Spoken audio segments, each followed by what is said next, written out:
Hi folks, hope you're okay. Today we're looking at this book, Gospel Truth, Answering the New Atheist Attacks on the Gospels, Paul Barnett, and it's IVP. I put a link to the book if you want to read it, and I hope you find it a blessing. He writes, page 28, the letters of Paul written between AD 48 Galatians and AD 65, the year of Paul's deaths, are even closer to Jesus than the Gospels. Paul wrote to the Galatians in AD 48, to the Thessalonians in AD 50 and 51, to the Corinthians in AD 55 and 56, to Romans in 57.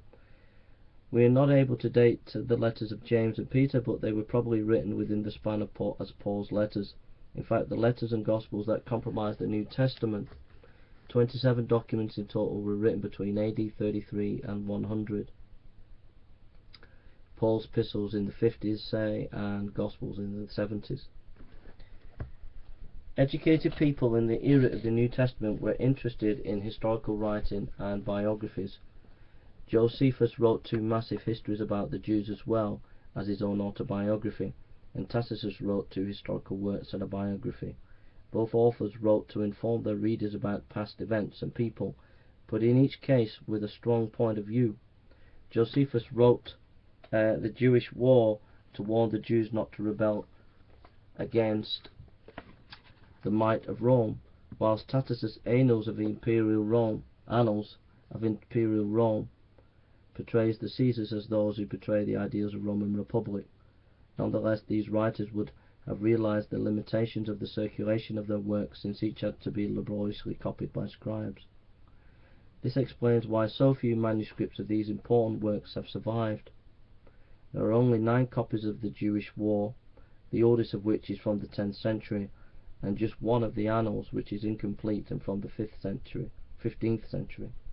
By contrast, there are many hundreds of manuscripts of the New Testament text, whether as surviving fragments of a book, p. 52, the early 2nd century fragment of John 18, a semi-complete individual book of p. 75, mid-2nd century John, as a collection of Gospels, and the Acts, p. 45, a late 2nd century codex, a collection of letters of Paul in Hebrew, p. 46, a late 2nd century codex, or a complete New Testament codex Sinaiticus from the 4th century.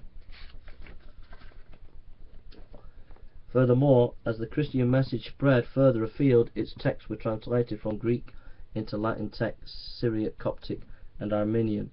This plethora of New Testament texts is indeed striking when one considers the paucity of surviving texts of Josephus and Tacitus. There is a simple explanation for this.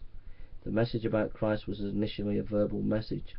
Jesus was a teacher, and his original followers were teachers of a message they called the gospel, which meant good and important news.